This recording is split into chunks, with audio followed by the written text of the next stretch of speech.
Hi guys, for today's video nga is ipapakita kung paano ako gumagawa ng pipino shake. Una, kunin natin yung ating pipino.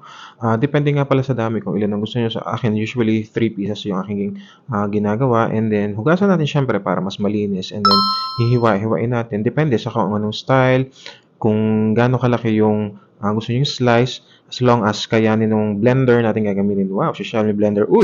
And then next, ilagay natin sa ating blender. And then usually, para mas malasa siya, nilalagyan ko ito ng ketchup. Uy! Ng fresh milk na konti lamang naman. Konting-konti lang yan.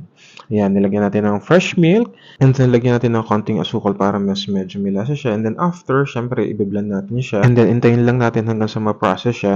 So once done, pwede natin itong ilagay sa ating baso na napanalunan pa yata noong nakaraang Pasko at bagong taon. At pagkatapos nga siya, syempre pwede na natin itong inumin. So guys, ito nga pala yung nagsisilbi kong food every night na nakatulong sa akin, I guess, I believe, sa aking mabilisang pagpayat. Yun lang, thank you and God bless.